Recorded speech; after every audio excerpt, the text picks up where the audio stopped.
começar o dia com o tema I mais ESG, que vai abordar como a devida diligência em direitos humanos pode contribuir para a estratégia corporativa das empresas em sua agenda ESG. E como moderadora, convidamos ao palco a senhora Sônia Consiglio, SDG Pioneer pelo Pacto Global da ONU.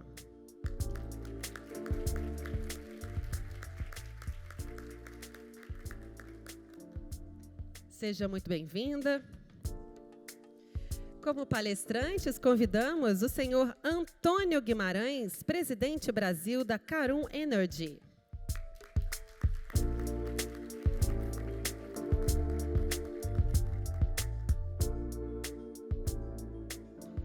Também convidamos a senhora Gilberta Lucchesi, vice-diretora financeira da Repsol Sinopec Brasil.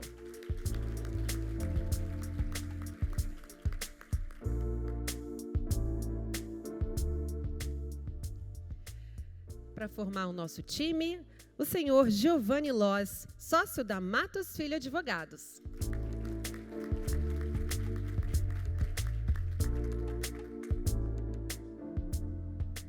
Fiquem à vontade. Passo a palavra à nossa moderadora para iniciar o painel. Bom dia, muito obrigada. Bom dia a todos e a todas. Que alegria estar aqui. Obrigada, IBP, pelo convite. É sempre muito bacana. Um setor que eu tenho muito carinho pela possibilidade aí de transformação, de transição. Prazer estar com vocês. Gente, quando eu ainda era diretora de sustentabilidade da Bolsa, eu fiz uma reflexão com o meu time. Se a gente tem que integrar os fatores ambientais, sociais e de governança ao mundo econômico, onde isso fica explícito na sigla ESG? Não fica, né? O ESG está de um lado e o E do econômico está em algum outro lugar que a gente não sabe muito bem onde é. Eu sou uma comunicadora e eu acredito que a linguagem provoca reflexão e induz comportamento. Por isso, em 2020, eu escrevi um artigo publicado pelo Valor Econômico que propunha que a gente passasse a usar a sigla ESG, ou seja, econômico, ambiental, social e governança. Parece fazer sentido, né? Quando eu mostro essa ideia para altas lideranças, presidentes, conselheiros e conselheiras, não raro eles me dizem assim: ah, o econômico está junto? Espera aí, deixa eu prestar atenção, então. Mas eu não estou aqui para vender sigla, não, gente, até porque eu quero que todas elas desapareçam e que as questões sociais, ambientais e de governança sejam naturalmente discutidas nos ambientes de negócio, nos processos, nas políticas, nos planejamentos estratégicos das empresas. Como falamos no meio da sustentabilidade, isso é uma jornada, não se dorme e acorda sustentável. É uma jornada com percalços, aliás, em todas as agendas corporativas. Há ventos a favor e ventos contra, a gente sabe disso. O importante é a gente ter claro o objetivo e continuar velejando, aproveitando que a gente está no Rio, né, na beleza do Rio de Janeiro. A gente está no terceiro dia de um congresso que, aliás, parabenizo o IBP pela iniciativa de criar esse fórum ESG e que está discutindo as variáveis mais relevantes desse nosso destino, que, não há dúvida, é para o de uma economia de baixo carbono, que respeite os limites do planeta, as pessoas e gere prosperidade.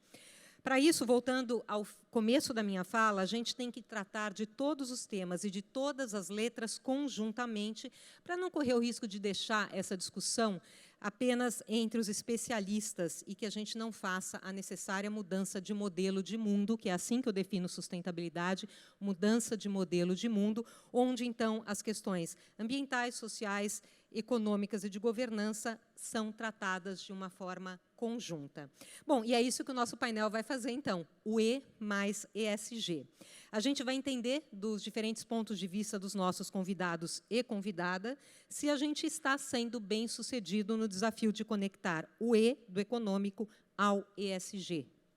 A dinâmica será a seguinte: cada painelista vai ter 10 minutos, vou pedir para que vocês me ajudem aí no controle do tempo, para trazer, então, a sua visão sobre esse desafio de integração, trazer aí as experiências das suas organizações, como isso está acontecendo. E, como já foi dito, vocês podem fazer perguntas também, porque, no final, a gente vai ter uma sessão aí, de conversa. Muito bom, então, vamos lá. A gente vai começar com o Antônio Guimarães, que é presidente Brasil da Carum Energy. Por favor, Antônio. Obrigado, bom dia a todos. Obrigado ao IBP pela oportunidade de estar participando desse painel tão importante para a gente poder discutir sustentabilidade, mas trazer o ângulo do econômico que eu acho muito apropriado. Na minha história empresarial, há mais de 20 anos, em avaliação de projeto, dentro da minha história, a gente avaliava a economicidade de um projeto considerando não só os méritos do projeto, em termos do valor que ele ia gerar, mas também a capacidade dele atender às necessidades ambientais e sociais no entorno de onde nós iríamos operar. E há mais de 20 anos, carbono já era uma condição de contorno que tinha que ser avaliado. Então, é interessante poder trazer isso 20 anos depois. Hoje é uma discussão muito mais aberta, acho que com a participação de todos. E é interessante conectar essa história com a história que eu vivo hoje, dentro da Carum. Carum é uma empresa que ela é australiana, ela tem ações na Bolsa Australiana, que é a ASX, e, logicamente, a gente trabalha dentro dos mais altos padrões da indústria, como premissa da empresa. Nossos valores é operar de forma safe and reliable, né? Garantindo que a gente opera de forma socialmente responsável e ambientalmente responsável. E talvez o interessante para conectar esse tema seja contar um pouco da história da Carum e ver como ela trilhou esse caminho, apesar de ser uma empresa muito jovem. A empresa, até 2020, ela era uma empresa de exploração, ela não gerava receita. Ela investia na busca da descoberta de campos de petróleo. Em 2020, com a oportunidade de poder comprar um campo maduro da Petrobras, e para quem não entende campo maduro, maduro é aquele ativo que já foi desenvolvido, produzido ao longo de anos, e ele já está numa fase mais marginal, né, onde ele perdeu a relevância para aquele ator e ele economicamente não vê mais sentido de continuar investindo naquele ativo. Ao ser adquirido pela Carum, esse ativo passou a ter um valor estratégico diferente. Por quê? Porque ele teria a possibilidade de um redesenvolvimento e criação de valor econômico. E dentro dessa criação de valor econômico, quer dizer, um ativo que produzia 12 mil barris, e a Carum pôde investir 300 milhões de dólares para levar essa produção de 13, para hoje a gente atingir o pico de 40 mil barris por dia, logicamente ele passa a ser um ativo estratégico, com valor econômico. Isso significa que nós geramos emprego e renda, porque nós, como empresa de petróleo, nós passamos a empregar diretamente, nós passamos a empregar os fornecedores, quer dizer, onde houve investimento, houve geração de emprego e renda. Para onde nós operamos, aumentamos o nosso pagamento de tributos, então tudo isso gerou valor econômico para muita gente, né? E que, de outra forma, talvez, se continuasse esse ativo nas mãos do operador anterior, por ter perdido estrategicidade, nenhum desses investimentos teria acontecido e talvez nenhum dos benefícios que advêm dele teriam ocorrido. Mas não é só isso. Então, a Carum, ao adquirir esse campo em 2020, imediatamente a nossa estratégia publicada em 2021 previa o nosso compromisso na área ambiental, social, mas também de redução de emissões de carbono. Então, nós éramos uma empresa entrando na fase de produção e já com compromisso em todas as áreas. Uma das nossas primeiras atividades, todo mundo fala em carbono, todo mundo sempre pensa na compensação das emissões. Uma das nossas primeiras atividades foi pensando que não bastava pensar em compensar as nossas emissões, nós tínhamos que reduzir as nossas emissões. E talvez aquilo que é óbvio, que depois que se faz, todo mundo diz, deveria ter feito antes, rapidamente nós capturamos uma oportunidade. Nós observamos que, por obrigação ambiental da licença, você tem que manter uma embarcação boiando do lado do FPSO para atender a questões de emergência. Ela fica ligada o tempo todo, o que acontece? Ela está queimando diesel, emitindo carbono. Rapidamente nós observamos que aquilo era um low-hanging fruit, como se diz, né? Uma oportunidade para a gente reduzir emissões. Então, nós fizemos um investimento, onde nós instalamos uma boia, coisa simples, né? Onde o navio chega, ele se conecta, ele desliga o motor. O quanto nós reduzimos de emissão daquela operação que ninguém tinha pensado até então, foi uma enormidade. Já de imediato, uma empresa nova que tinha mal acabado de começar a operar em 2020. E junto com essa discussão, veio a discussão que não bastava, quer dizer, nós íamos buscar oportunidades de reduzir as nossas emissões. Existem limitações até onde você consegue fazer isso, principalmente com ativo maduro. Então, que o próximo passo seria imediatamente começar a pensar em projetos de mitigação e compensação. Então, a Carum, provavelmente no Brasil, uma empresa que mal tinha começado a produzir petróleo em novembro de 2020, ao final de 2021 já estava firmando acordos de compra de créditos de carbono. E nós compensamos as nossas emissões de 2021, já compensamos as nossas emissões de 22 e temos uma parte das nossas emissões compradas até 2029. Mas nós entendemos que isso não era suficiente. A gente tinha que buscar, não só buscar outros que estavam fazendo projetos, mas começar a pensar como que nós iríamos buscar oportunidades de captura de carbono, entendendo que existe uma responsabilidade empresarial que a sociedade espera de nós para que a gente possa ter a nossa atuação responsável. Então, nós hoje temos um grupo, apesar de sermos uma empresa que começou a operar há 2 anos, ativamente trabalhando em projetos onde nós buscamos, a partir de soluções da natureza, oportunidades de captura de carbono. Então, uma empresa com essa história, quer dizer, eu vejo que já opera dentro dos mais altos padrões, integrando a oportunidade que surgiu a partir da geração de valor econômico de um campo de petróleo que já era maduro, né, que talvez de outra forma não estaria gerando valor para a sociedade, em toda esta cadeia de oportunidades que a Carum gerou. Mas quer dizer, não seria só isso. Dentro dessa perspectiva, uma empresa que tinha mal acabado de operar, no primeiro ano que nós geramos o primeiro resultado com lucro, a decisão foi usar parte desses resultados em projetos sociais. Por quê? Porque nós operamos numa sociedade que tem uma expectativa do qual é o impacto que nós estamos causando e qual é o benefício que nós vamos trazer. Então, já no nosso primeiro ano, além de termos resolvido pendências e questões que tinham na área socioambientais e ter certeza que nós estávamos operando dentro dos mais altos padrões, já estávamos investindo em projetos sociais.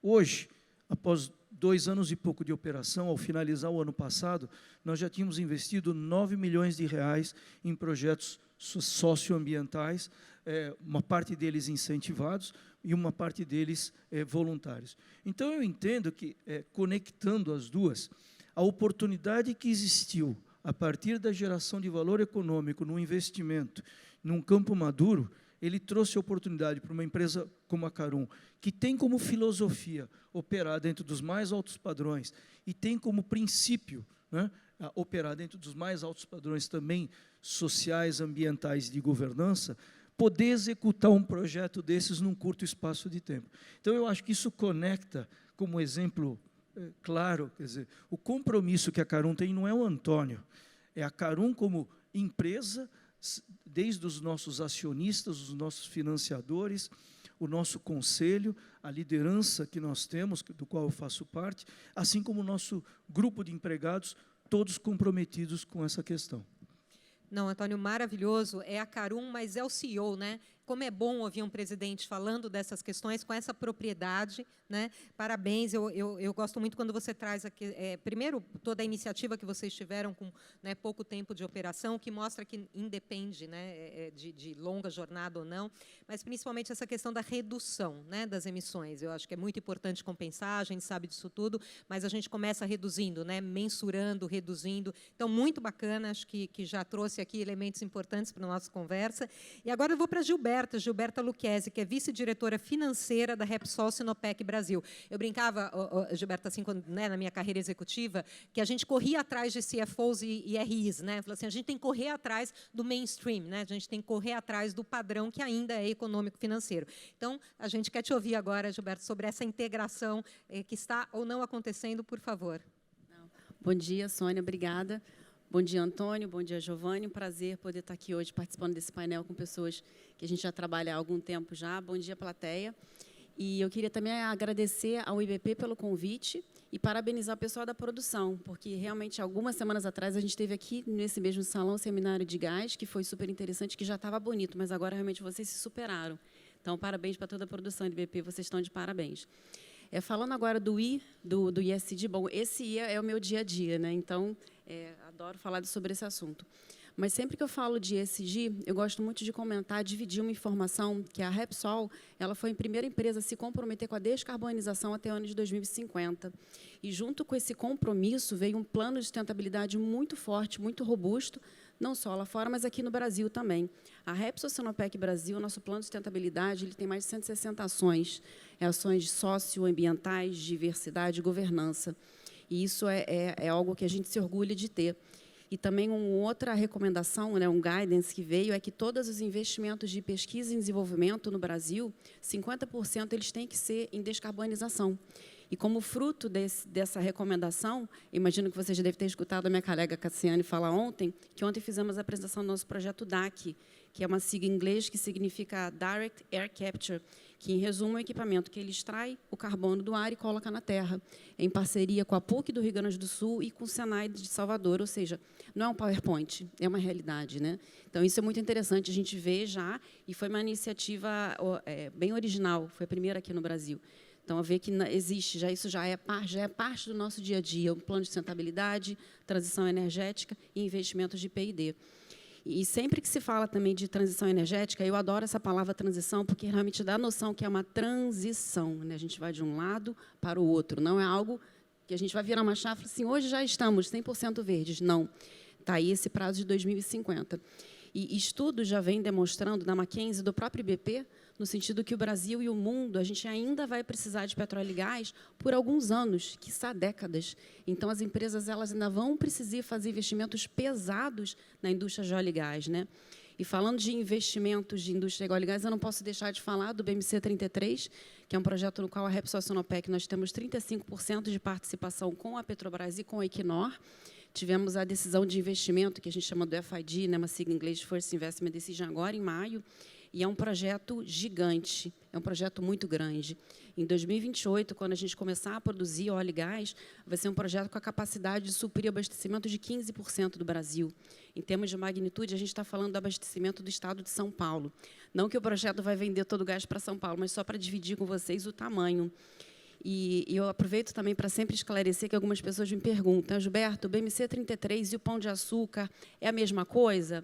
Não, o BMC 33 é o campo em si, né, o CEO de Campos, aqui no estado, na Bacia de Campos, e 33 é o quadrado onde as empresas elas têm o direito para poder explorar durante 27 anos. E o Pão de Açúcar é um dos 3 reservatórios. Então, agora, quando vocês forem no coffee break ou no almoço, olhem para o Pão de Açúcar e vocês vão lembrar que é aquele tamanho do reservatório do BMC 33. Temos 3, esse é um dos 3. Então, é um campo gigante. E um campo gigante, que vai ter uma produção de gás gigante, requer equipamentos que a gente chama de facilities, top-ties, gigantes, né? A plataforma que está em construção é uma plataforma, vai ser a maior do Brasil a ser construída. A gente está falando de um gasoduto de 200 quilômetros. Então, é um projeto muito grande. E projetos muito grandes requerem investimentos muito grandes. A gente está falando de um projeto que o CAPEX total, que é Capital Expenditure, né, o total de investimentos, gira em torno de 9,2 bilhões de dólares. Às vezes até me pergunto, nossa, são bilhões ou são milhões? Não, são bilhões, realmente. E a Repsol Sinopec, que tem 35% de participação, ela vai ter que aportar um capital de 3 bilhões aproximadamente. E aí que eu conecto com o I de economia, que a pergunta é, de onde vem esse dinheiro? Como a gente vai trazer isso para o Brasil? Né? E é muito interessante você ver que o mercado financeiro ele já está se movimentando também para toda essa questão de ESG, de transição energética. Então, hoje já é realidade que alguns bancos já não fazem empréstimos para empresas que não têm um plano de sustentabilidade, que não têm um compromisso com o ambiente. Isso é muito interessante e eu concordo, partilho disso. Mas, por outro lado, você acaba por reduzir esse crédito que tem no mercado para empresas que ainda precisam investir em óleo e gás. Então, essa é a dificuldade que a gente está vendo no mercado hoje. Somando-se a isso, a economia é global, né? O mundo e o Brasil hoje, a gente acabou de sair de uma pandemia, a gente está com a guerra, né? Então você vê os juros estão muito altos, né? O Brasil a gente está com a Selic a 13,75%. Ontem a gente estava na expectativa do Banco Central talvez reduzir, mas o cupom ele manteve essa taxa. Então a expectativa é que isso comece a se reduzir nos próximos meses, quiçá no início de 2024. E o próprio Banco Central americano, que a gente chama de Fed, eles estão com uma taxa de juros entre 5% e 5,25%, que há 20 anos não se viu uma taxa de juros tão alta para o mercado norte-americano. Então, o que eu quero dizer? está caro para a gente pegar empréstimo no mercado, está caro, e esse crédito disponível, né, que como os bancos alocam para as empresas, ele está sendo reduzido. Então, eu acho que se conecta o I do ESG nesse sentido, e que o mercado está se tornando cada vez mais desafiador, mas, na minha visão, muito interessante também de se trabalhar e possível. Tá? Para ficar tranquila, a gente vai conseguir esse compromisso de 3 bilhões, isso realmente é muito mais complicado, comparando, por exemplo, com alguns anos atrás. Alguns anos atrás, a Repsol Sinopec ela teve participação, ela tem ainda, do BMS9, que é Sapinhoá, e a gente precisou também do investimento bilionário. E, na época, até conversando com a Sônia um pouco antes da conversa, do painel, os bancos não falavam de ESG, os bancos não pediam plano de sustentabilidade. Então, essa é uma mudança que, claramente, eu estou vendo. Você fazer um projeto desse tamanho hoje, 5 anos atrás, está muito mais ligado. Você não consegue sentar com um banco sem conversar de sustentabilidade, de transição energética e de planos. Então, isso é muito bom. Você vê que o mercado todo junto ele está caminhando para a mesma direção, que é o que eu acho que tem que acontecer na sociedade toda, né? Todos nós buscamos isso e cada um tem que fazer a sua parte. Então, assim que eu conecto o I de economia com o ESG, Sônia. Não, perfeito, Gilberto. Eu acho que essa fala é muito forte, né? Os bancos não falavam de ESG há 5 anos. Tem aí o desafio dessa mudança, acho que você colocou muito bem. E uma palavra que, para mim, ela é definidora em toda essa discussão, que é transição. Né? Quando a gente fala, é isso mesmo, de onde eu estou, para onde eu vou e como é que eu faço esse caminho. Né? Que eu acho que esse é o desafio e a beleza, como você mesmo colocou. Obrigada, Gilberta. Agora a gente vai ouvir o Giovanni Loss, que é sócio da Matos Filho. Vamos para o mundo aí do direito, do jurídico. Giovanni, por favor. Alô? Bom, pessoal, primeiro também agradecer o convite ao evento aqui. Faço as palavras da Gilberta, tá maravilhoso. Assim, eu já fiz minha mídia ali na entrada, tirei minhas fotos ali, porque tá muito legal mesmo. Bom, mas esse tema e a provocação da Sônia muito me interessam, assim, Sônia. Eu acho que primeira vez que eu escutei, né, quando o pessoal me fez o convite e explicou, né, a terminologia, eu achei sensacional. Assim, queria te parabenizar, porque realmente é o que falta. Né, é uma discussão que, sem um parâmetro econômico, ou sem a criação de parâmetros, né, a gente não tem limite. Né. A subjetividade da terminologia ESG, né, é uma terminologia que tem intenções muito boas, mas a subjetividade da terminologia ESG ela pode acabar provocando um impacto inverso do que o ESG se destina. Né? Fato é que, na discussão de diversas questões atreladas ao ESG, as coisas não são tão óbvias quanto parecem. Né? Eu estava num evento em Houston aí da IAN, né, a antiga IPN, há 2 semanas atrás, e um apresentador estava explicando que lá na Permian Basin, nos Estados Unidos, o fracking, eles descobriram que a pegada de carbono do fracking é menor do que a pegada de carbono normal de uma exploração e produção de petróleo e gás. Enquanto no Brasil, a gente tem ações do Ministério Público evitando que a gente faça o fracking por razões ambientais. Então, qual é o mais relevante? É a pegada de carbono do fracking, que é menor, ou é a questão do risco do fracking e as atividades ali? Então, você acaba contrapondo 2 pontos ambientais. Então, as questões não são tão óbvias, né, quanto parecem. E eu acho que, no contexto da indústria, a gente vive numa realidade de preconceitos na indústria do petróleo. As pessoas partem do pressuposto que nós somos poluentes. As pessoas partem do pressuposto que a indústria é contra o meio ambiente, é contra a sociedade, enquanto, e aí usando um pouco, né, o que foi dito antes, gente, assim, estou na indústria há 20 anos, é uma das indústrias que mais respeita a sociedade e o meio ambiente. Né? Em diversas circunstâncias, eu verifiquei isso, e a indústria, muito antes de requisitos, né, governamentais, realizava atividades ou fazia atividades em respeito ao meio ambiente, a exemplo do que foi dito aqui pelo Antônio. Tá?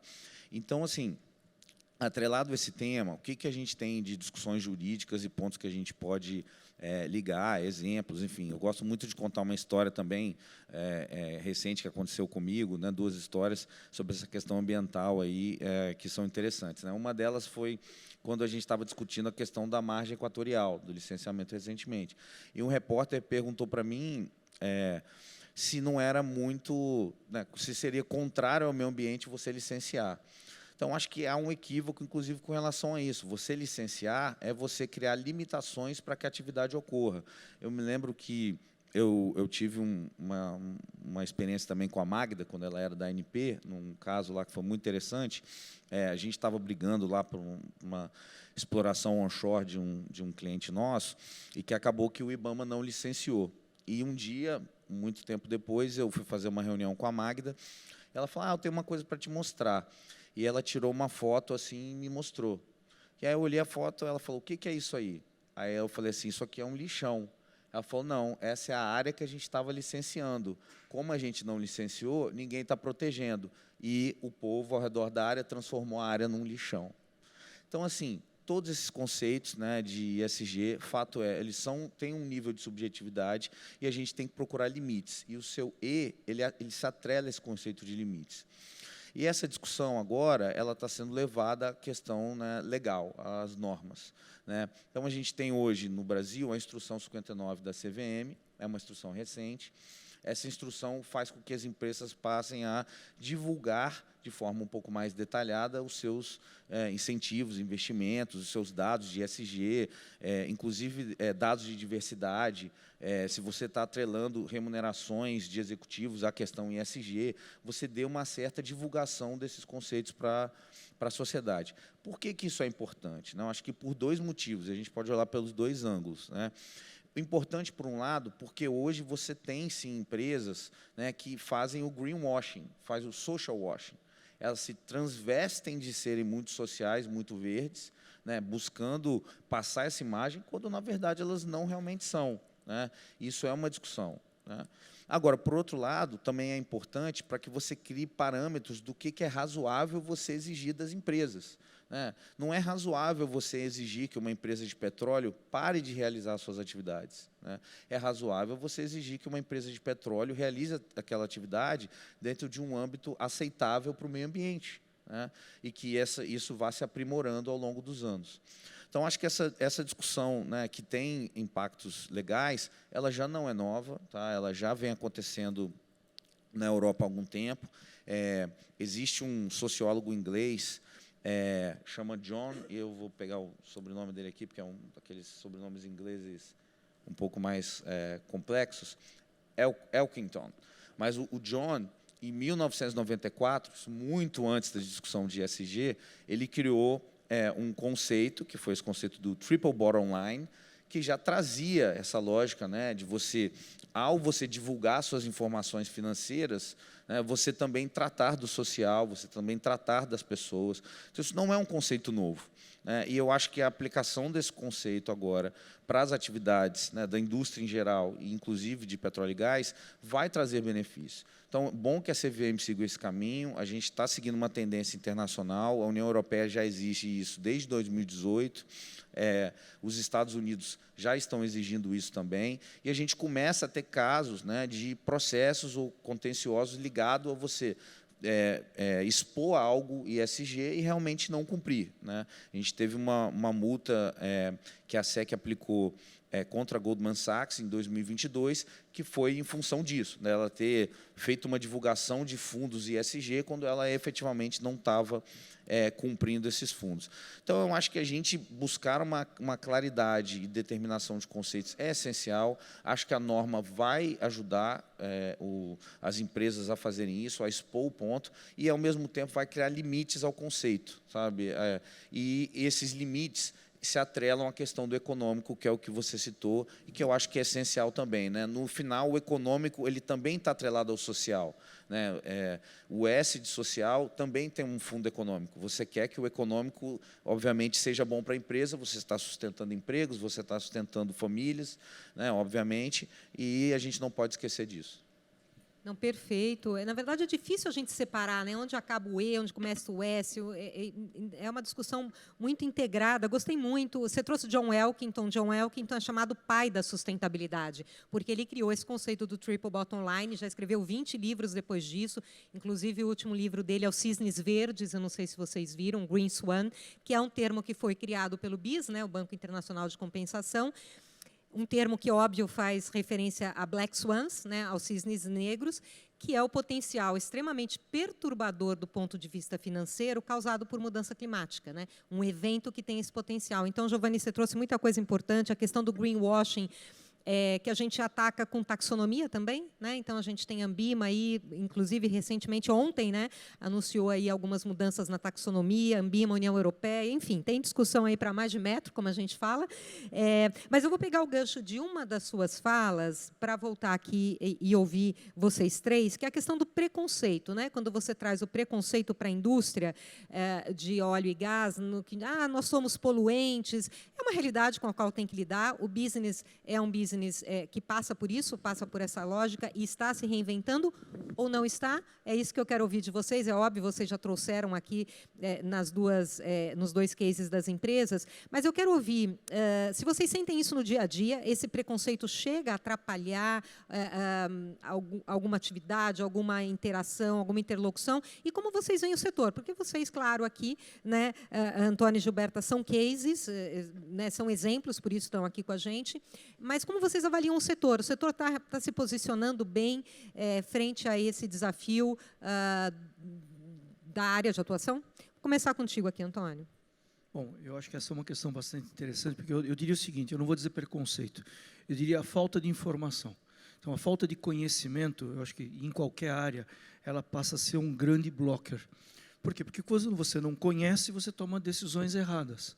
Então, a simplicidade do pensamento leva as pessoas a pensarem, é fácil, então nós temos um problema ambiental, que todos nós somos parte, as empresas de petróleo entendem que a gente produz uma energia que tem uma importância relativa para a sociedade, o conforto que a nossa sociedade tem, é porque ela tem abundância de energia. Se a gente vivesse num mundo sem energia, nós estaríamos vivendo com outra qualidade de vida. Agora, essa energia, ela acaba que a sua utilização, ela tem um efeito, que é a geração da emissão de carbono. Então, tem que haver uma responsabilidade por parte de quem produz e por parte de quem usa, de usar da maneira correta. Ou então, a gente costuma dizer, quer dizer, a sociedade, logicamente, ela vai nos demandar menos e nós vamos produzir menos. E a importância disso é o seguinte, é a simplicidade quando alguém diz, é fácil, é só todo mundo parar de produzir que está resolvido o problema. Não, isso é um pensamento muito, muito, muito simplista. Se a gente se imaginar, quer dizer, hoje a economia global, ela gira em torno de petróleo, ainda carvão, por incrível que pareça, que é um combustível de 2 séculos atrás, né, ainda se usa. Então, o que eu vejo, a grande preocupação que eu tenho, é a gente fazer uma discussão responsável. Por quê? Porque, logicamente, todos nós temos interesse em que haja uma atitude responsável de redução das emissões, que haja transição energética, ninguém luta contra, mas que ela seja justa para todos. Porque eu costumo dar um exemplo, Sônia, talvez só por causa da simplicidade de pensamento. Talvez as pessoas não imaginam, né? Lá no interior do país, não tem energia elétrica, né? Não tem tubulação de gás, as pessoas que cozinham, quando conseguem cozinhar de maneira adequada, conseguem utilizar um botijão de gás, quando conseguem comprar, senão elas cortam a floresta e elas queimam a floresta. Então, se a gente imaginar que todo mundo diminuísse a sua produção de petróleo drasticamente, a primeira coisa que ia acontecer, porque o mundo ainda continua precisando de petróleo, é que o preço vai subir. Quem é que paga a conta quando o preço subir? São as pessoas que ainda não estão preparadas para essa discussão. Então, todos nós temos um papel a cumprir para que a transição aconteça e ela seja justa. Então, se a gente tomar decisões impensadas e drásticas, alguém vai pagar a conta. E tem muita gente ainda no mundo que é pobre energeticamente, pobre, que não tem nem luz elétrica, né, não tem uma televisão. Então, a gente precisa tomar. Então, minha preocupação com essa discussão é sempre o seguinte, vamos todos discutir de forma responsável, porque todos fazemos parte do problema, mas também todos fazemos parte da solução. Tá? Essa sua fala me remete a um dos princípios dos ODS, né? Não deixar ninguém, dos Objetivos de Desenvolvimento Sustentável da ONU, né? Não deixar ninguém para trás. E aí, se me permitir, a gente está aqui no Fairmont, né? Principal hotel de luxo aqui do Rio de Janeiro. Fiquei hospedada aqui para não correr o risco de de me atrasar, tomei um café da manhã maravilhoso, né? Olhando ali para uma paisagem, eu falei, isso não é normal. Não tomem como normal estar num ambiente como esse, num lugar como esse, porque tem gente que está muito à margem disso, e nós temos responsabilidade por podermos estar aqui, né? E ocupando as cadeiras que a gente está ocupando. Muito bacana, Antônio. Gente, tem perguntas, se vocês quiserem fazer no QR Code, queria muito ouvir aí o que vocês gostariam de perguntar, a gente tem um tempinho. Gilberta, traz suas reflexões aqui. Não. Eu acho o ponto que o Antônio colocou de falta de informação, eu concordo. E, por coincidência, essa pergunta que você fez foi feita mais ou menos no mesmo sentido para o conselheiro da Repsol, chamado Jocijão, no último conselho para a divulgação dos mercados, com perguntas e respostas, né? E a resposta dele foi muito no sentido do que o Antônio comentou também, que o mundo ainda precisa de produção de óleo e gás. O mundo precisa, e caso as empresas parem de produzir, simplesmente não vai ter mais energia, ou a energia que tiver, ela vai ser tão cara para as indústrias e para as famílias que as indústrias vão começar a fechar. Então, é algo que não tem como a gente viver sem. E aí que eu acho, sim, as empresas elas precisam continuar investindo e produzindo com responsabilidade, com compromissos, com metas, né? Eu acho que isso, sim, as empresas têm que ter e a sociedade tem que cobrar. Então, nesse sentido que eu vejo, não diria mais, em termos, colocando outra visão, agora o id econômico, né? Não seria um preconceito, mas eu acho que, sim, fazendo menção à minha fala anterior, o mercado financeiro, o mercado de capitais, eles estão migrando. Então, essa demanda de crédito para a indústria de petróleo e gás, de energia, isso tem a reduzindo. Então, acho que é esse o desafio. Não diria um preconceito, mas é uma virada de chave, né, que a gente está no meio da mudança. Então, tudo é muito cinza ainda. Então, as empresas e o mercado financeiro estão se adaptando a esse novo mercado de como financiar e ajudar as empresas que são 100% verdes, aquelas que estão em transição, mas que têm um plano de sustentabilidade e fazem isso com comprometimento e responsabilidade, como é o caso da Repsol Sinopec. Não, muito bacana, eu acho que assim, é isso, nós estamos no meio da mudança, né? E entender esse cenário para poder atuar nele é fundamental. Giovanni, você quer agregar aqui alguma outra reflexão? Sim. Não, aí, primeiro, só para esclarecer, a palavra que eu usei foi pré-conceito, conceito pré-estabelecido. E eu concordo com o que o Antônio falou, eu acho que tem uma questão de falta de informação. Mas, na medida que você vai estudando o tema, né, você vai vendo o quanto as coisas, e aí eu já citei um pouco isso, o quanto as coisas não são óbvias, né? Por que a gente está passando por essa experiência de transição energética? Eu voltei para a escola, estou fazendo doutorado lá no Instituto de Energia da USP, com pessoas muito mais inteligentes que eu, que são os engenheiros e os economistas, né? Porque lá o Instituto de Energia não é de advogado. Mas aí você acaba aprendendo algumas coisas que mostram um contrassenso. Então, por exemplo, uma das coisas que eu aprendi lá, e eu nunca tinha lido a respeito, é que o carro elétrico, na verdade, a pegada de carbono dele é maior até um certo tempo. Então, se você rodar com um carro elétrico pouco, na verdade, a pegada de carbono é maior. Eu estava lendo um artigo outro dia também que eu achei engraçado, que um cachorro de médio porte ele tem uma pegada de carbono maior do que um veículo utilitário. Tá? Então, assim, e aí? A discussão vai ser qual? Vamos impedir o número de cachorros nas casas das famílias? Né? Qual o nível da discussão que a gente vai chegar?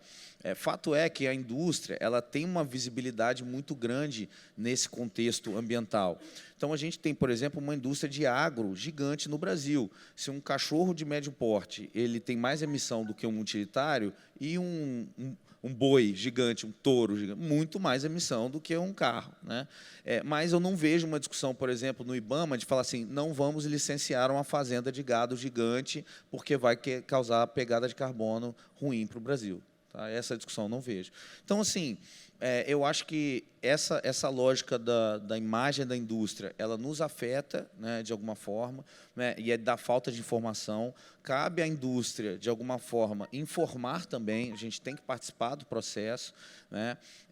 Sobre a sua pergunta de melhoria, sim, eu acho que a gente sempre está em evolução, eu acho que o foco que se deu à discussão de ESG trouxe melhorias e vai trazer mais e mais melhorias. Não só na questão do E, mas na questão social também, questão da diversidade. Né? Só o fato de você, então, nesse caso da instrução da CVM, ter que divulgar a sua diversidade, né? Diversidade racial, diversidade de gênero, claro que as empresas vão ter interesse em mostrar que tem alguma diversidade, né? Então, eu acho que isso aí é muito positivo. Então, eu vejo uma evolução nos meus clientes, eu vejo uma discussão hoje que a gente traz, eu acho que as normas também trazem um pouco mais de atenção ao tema, e acho que a indústria está caminhando cada vez mais, e eu acho isso positivo, sim. Bom, incrível. Bom, agora ficou bom aqui, cheio de perguntas. Estou aqui, né, com um olho ali, outro aqui. Muito bom. Eu acho que você traz os dilemas, né? É dilema. Transição não se faz sem dilemas, né? Eu acho que isso é importante. Quando a gente olha, é de um jeito ou é de outro. Não, são de vários ao mesmo tempo, né? E como é que a gente avança nisso tudo? Então, vamos lá. Eu vou aproveitar aqui a primeira pergunta que chegou. É sobre engajamento de stakeholders, né? Esse é outro termo famoso aqui na área, né? Engajamento nada mais é do que você dialogar com todos os públicos importantes para vocês, né? Então, quais são as estratégias de engajamento que vocês adotam para garantir uma abordagem colaborativa neste contexto ESG, e aí trago o econômico junto? Vou ficar aqui na sequência que está boa. Vamos lá, Antônio. Bom, eu entendo que, como eu venho de uma história também de engajamento, eu entendo que, logicamente, o que a gente precisa fazer é comunicar, e quando você achar que já comunicou o suficiente, você tem que continuar comunicando. Porque o que eu falei, quer dizer, as pessoas precisam entender o desafio. E a questão do engajamento, ela é essencial, por quê? Porque nós estamos, eu entendo, Sônia, ninguém descobriu ainda a solução. Nós estamos, como sociedade, numa jornada. E nessa jornada, vários stakeholders vão ter opiniões diferentes sobre o que é a solução. Então, tem gente que, como o meu colega citou, o carro elétrico é a solução. Será que é? Tem gente que acha que o hidrogênio é a solução. Será que é? Eu sou engenheiro, eu não consigo imaginar a quantidade de energia que você gasta para produzir hidrogênio e achar que ele vai resolver todos os problemas do mundo. Talvez ele tenha uma aplicação específica, né?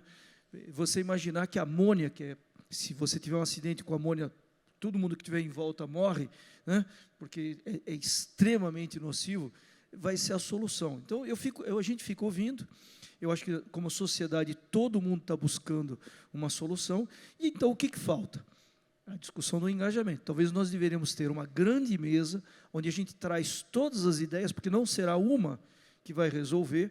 Nós vamos precisar trabalhar, logicamente, eficiência energética. Por quê? Porque todos nós vamos ter que reduzir o nosso consumo de energia. Não é possível a gente dobrar a população e dobrar o consumo de energia e achar que a gente vai resolver o problema, que nós vamos ter fontes novas. Então, o que nós vamos ter que fazer como sociedade não é só governo, são indivíduos também, é sentar e começar a pensar qual é o meu papel, qual é o meu papel como empresa, qual é o meu papel junto ao governo, e engajar é fundamental. E aí eu vou usar o outro nível de engajamento. Porque, em geral, o sinal que vem, de novo, vou retomar o econômico, você me desculpa, o sinal que tem que ser econômico. E como é que se dá um sinal econômico? Você precisa dos governos pensando as grandes questões, as grandes políticas, porque a política ela vai dar um direcionamento. Quando você dá um direcionamento, você dá o sinal econômico para onde você gostaria de ir. Então, precisaria ter um grande engajamento da sociedade, das instituições que têm a capacidade de pensar, com o governo para tentar construir uma rota que nos leve para lá. Então, por exemplo, uma discussão de engajamento é o que se quer do mercado de carbono. Até hoje, eu estou investindo, eu tenho incerteza. Até hoje, eu não sei se tudo que eu estou fazendo e o que eu estou gastando vai valer alguma coisa. Então, será que tem empresas que não estão fazendo porque falta o sinal econômico, falta a certeza? Então, eu não tenho dúvida que o nosso papel e o papel das instituições, assim como o IBP, é engajar e é, junto com os governos, tentar construir uma visão de um caminho, pelo menos que dê um norte para a sociedade. Engajamento? Nossa, essa é uma pergunta boa, né? Bom, acho que engajamento com stakeholders a gente tem vários níveis, né? Acho que o primeiro nível são os acionistas, os investidores, né? E nesse sentido é importante a gente começar a detectar as empresas que têm esse compromisso com 2050, né, de descarbonização. Isso para mim é a raiz, né? E no caso da Repsol, os nossos 2 acionistas têm esse compromisso, passando também para nível de fornecedores, né? É porque acho que tudo está dentro do plano de sustentabilidade, que estou pensando aí na minha cabeça, né, como você bem falou, né, que segue a ODS. Né, ali você já tem, no caso da Repsol Sinopec, são 160 ações. Então, essas 160 ações elas acabam por engajar todo um portfólio de stakeholders, dentre eles os próprios funcionários, os próprios fornecedores, né? O BMC 33, que é o projeto que eu comentei. Toda a parte de desenvolvimento de tecnologia, ela já está sendo feita, desenvolvida para auxiliar na descarbonização. Muito embora seja um projeto que ele não vai produzir CO2, o CO2 que eventualmente vai ser produzido, ele já vai ser descarbonizado também como parte, né? Porque a gente entende que essa questão de inovação tecnológica, ela não pode andar separada da descarbonização, é algo que está muito relacionado. Então, nesse sentido, você consegue engajar. E o principal, acho que stakeholder que também precisa e já está sendo engajado é o próprio governo, como o Antônio bem mencionou, né? A gente precisa que o governo entenda o tamanho da indústria, as necessidades, esses comprometimentos, e que sempre, na medida do possível, traga a segurança jurídica do Brasil. Não só para atrair novos investimentos, mas para a manutenção desses investimentos, de novo, de produção de energia, de óleo e gás, com comprometimento e com responsabilidade. Acho que esses são os principais engajamentos que eu estou visualizando agora. Sim, primeiro, apesar de ser um escritório de advocacia, hoje a gente é muito grande, né? O escritório tem 1.500 pessoas, então e eu acho que as pessoas, às vezes, não têm muita dimensão da indústria da advocacia, né? Mas é uma indústria que hoje envolve muitos players que são numerosos, né? Então, eu acho que o que a gente tenta fazer, como escritório, é realmente ser um benchmark para o mercado. Tá? Assim, e em matéria de discussões de ESG. E aí, quando eu falo isso, já não é mais prestação de serviço para cliente, é com as nossas atitudes mesmo, né? Assim, como instituição. Então, a gente faz parte de um pacto que chama Net Zero Lawyers, que é para emissão zero de carbono. A gente tem iniciativas de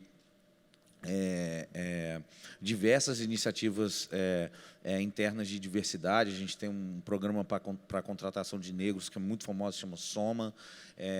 Então, assim, a gente tenta ser um exemplo dentro do mercado jurídico, né, que muitas vezes não é tão atento ao tema, para que a gente realmente sirva de inspiração para os nossos colegas aí no contexto da discussão de ESG. E, obviamente, uma cultura interna que eu acho que a gente criou de valorizar isso, né, essas atividades, né? A gente tem um Instituto Matos Filho também, que é separado do Matos Filho, que dá bolsas, faz questões sociais, né? E eu acho que é um negócio muito legal, é o que a gente tenta fazer para engajar. Muito bom. Sabem que eu tenho uma frase que eu uso quando a gente fala de engajamento de stakeholder, que eu falo assim, ou a gente vai de turma, ou a gente não chega. Não é verdade? Regulador, autorregulador, sociedade civil organizada, setor privado, quer dizer, ou a gente tem todo mundo desempenhando o seu papel, é lógico que esse é o mundo ideal, mas entendendo, né, a sua responsabilidade ali, porque o desafio é monumental, né? E é desafio de mudança de mundo, né? O Al Gore tem uma frase que eu gosto muito, que ele fala que a revolução da sustentabilidade é na magnitude da revolução industrial, mas na velocidade da revolução digital. Eu concordo muito com essa frase, porque eu acho que a gente está vivendo uma mudança de modelo. Olha o que a gente está falando, né? Questão social, de direitos humanos impactando no econômico, ou seja, tão profundo quanto foi a Revolução Industrial, mas com a diferença que, se vocês estiverem tweetando, postando o que a gente está falando, em qualquer lugar do mundo está sendo visto, né?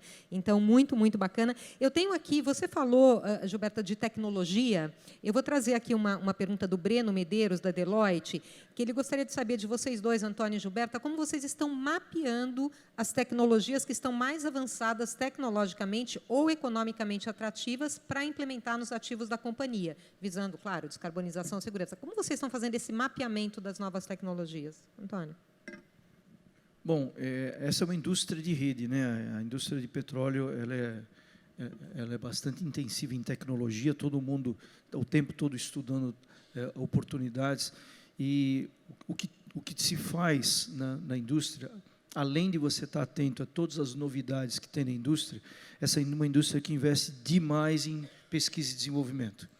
Então, nós estamos, na verdade, em geral, no limiar da tecnologia. Tecnologias que a indústria do petróleo desenvolve, na verdade, são usadas hoje em dia em outras áreas, em outras indústrias.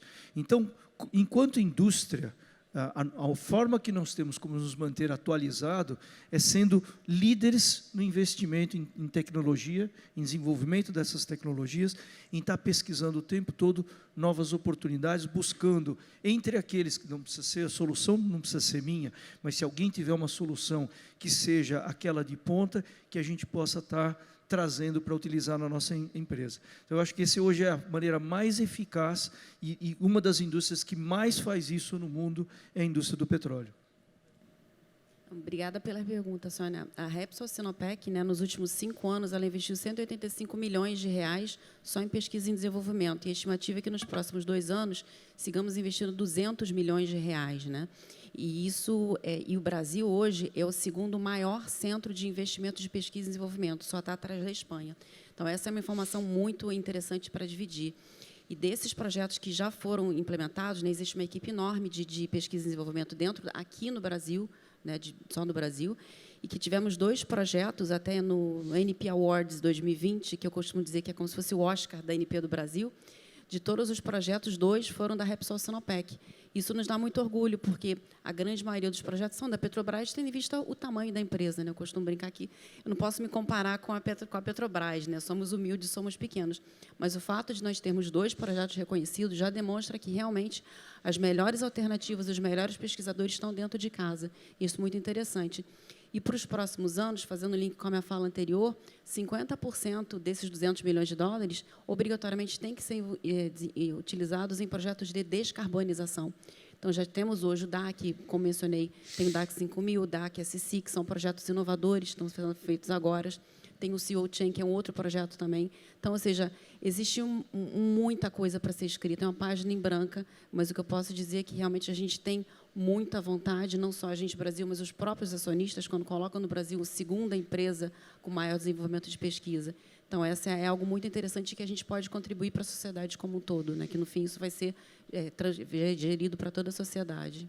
Muito bom. Eu vou pegar um gancho seu para fazer a última pergunta aqui, e aí eu vou pedir que cada um responda em 1 minutinho, por aí, já dê o seu recado final, que vai ser uma pergunta, que vieram 2 perguntas em torno de funcionários. Você falou da prata da casa ali, né? Quer dizer, como é que se dá esse engajamento do público interno, como é que vocês estão trabalhando, quais são os insights a respeito da cultura, como criar essa cultura, né, ESG ou desses novos modelos dentro de casa. Mas antes eu vou aproveitar só fazer um comentário aqui que veio de alguém da plateia, falando do John Elkington, né, que ele criou o conceito do Triple Bottom Line em 1994, como o Giovanni bem falou. Em 2018, ele fez um recall deste conceito. Se vocês entrarem na internet, vocês vão ver bastante material sobre isso, né? E aí, colocaram aqui, né? Diante de dificuldades, os requisitos sustentáveis são postos de lado. Na verdade, o recall que o John Elkington fez, e na minha visão é muito mais uma evolução do conceito, é a necessidade de ganhos exponenciais, justamente integrando todas essas dimensões. Então, teve um primeiro momento que era muito mais ligado a aspectos ESG, que eu trago para a minha política, que eu trago para o meu processo, e, na verdade, ele fez um recall ali numa linha mais de ganhos exponenciais. Então, eu acho que assim, esse é o desafio dessa mesa, né? Não e várias empresas às vezes sofrem disso. Não deu certo a sustentabilidade, ela deixou de... Não é isso, né? É o negócio. O negócio tem questões sociais, ambientais, econômicas e de governança. Se não deu certo, não deu certo o negócio, não é? Né? Tem que reolhar como um todo.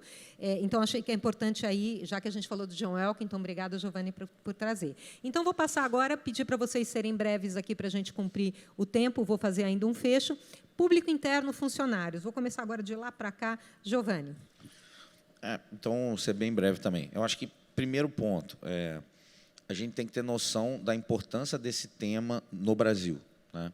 Existe um livro do Jorge Caldeira, professor da USP, Paraíso Restaurável, acho que a Sônia deve conhecer, né? E que virou uma referência nessa discussão do quanto o Brasil tem de oportunidade, né, hoje, por ter, a verdade é que a natureza virou um valor em si mesmo e por nós termos tanta natureza, né? Então, é uma mudança de cenário econômico e eu acho que você criar essa conscientização da oportunidade, né, nos seus colaboradores, nos seus stakeholders, é muito relevante. Eu acho que nós, como país, temos uma nova... Nós já tivemos várias oportunidades, mas temos uma nova chance, aí, um novo pré-sal diferente, né, que é a natureza, para desenvolver esses conceitos. E para que a gente vire referência, e não dependente de propriedade intelectual internacional, de investimento internacional, né, eu acho que a gente tem que trabalhar muito essa cultura, né, e virarmos líderes, ou um dos líderes nessa discussão. Tá? Então, a gente faz esse trabalho no escritório, a gente discute esse tema com frequência,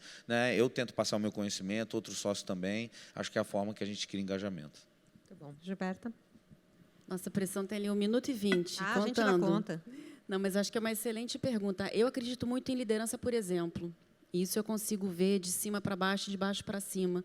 Então, você vê realmente os investimentos que a Repsol Sinopec faz no Brasil, os investimentos que os acionistas fazem lá fora. Realmente é toda uma preocupação, um cuidado somado ao plano de sustentabilidade, metas objetivas, responsabilidade, comprometimento. Então, acho que isso você consegue ver. E aqui no Brasil também, né, como eu comentei, temos o nosso plano de sustentabilidade, onde todos os colaboradores eles são engajados, eles podem participar, eles devem participar, inclusive. Então, acho que assim você consegue mostrar para fora, para a sociedade, mas principalmente para dentro de casa, a preocupação da empresa. Isso, sim, é louvável de você ver, e você vê que segue um critério, tem uma consistência, né? Acho que assim você consegue engajar os colaboradores. Bom, Antônio. Bom, muito na linha do que a Gilberta falou, quer dizer, em gestão, o que funciona, você precisa ter princípios e valores, né? E você precisa ter a liderança comprometida. Se você não tem princípios e valores claros, você não tem uma liderança comprometida, você não cria cultura. Então, a cultura, ela vem da liderança. E lógico, como em qualquer setor, comunicação. Então, há muito tempo se usa uma expressão walk the talk. A única forma de você criar o comportamento, né, que você quer dentro da sua empresa é o walk the talk. Se você não faz, você não pode esperar que o seu funcionário também faça. Então, por isso que eu digo, começa no topo, princípios, valores, cultura da companhia, que toda a liderança tem que visivelmente passar para os seus empregados, e que assim você cria justamente a atitude que você espera. Então, dessa maneira, eu acho que é a forma mais eficiente, não só nessa área, mas em todas as áreas, quando você quer criar cultura, para que você tenha o comportamento desejado. Bom, maravilhoso, né? Acho que eu aprendi um monte aqui, muito insights. Eu sempre gosto de encerrar as mesas que eu medio com algo que me chamou a atenção dos painelistas. Vou começar ali. O Giovanni falou, né? Sem o parâmetro econômico não tem limite. A subjetividade da terminologia ESG pode causar impacto oposto ao desejado. Gostei muito disso. A Gilberta trouxe a questão da transição, né? O mercado financeiro está se movimentando para essa agenda. Bancos não fazem empréstimo se a empresa não tem plano de sustentabilidade. É isso aí. E Antônio trouxe a questão do óbvio, né? O óbvio não é tão óbvio, as coisas simples, né? Capturar a oportunidade empresarial de geração de valor econômico a partir dessa agenda, e essa última, sua cultura vem da liderança, é fenomenal. Então, muitíssimo obrigada, Giovanni, Gilberto, Antônio. Gente, vamos dar uma salva de palmas aqui. Obrigada.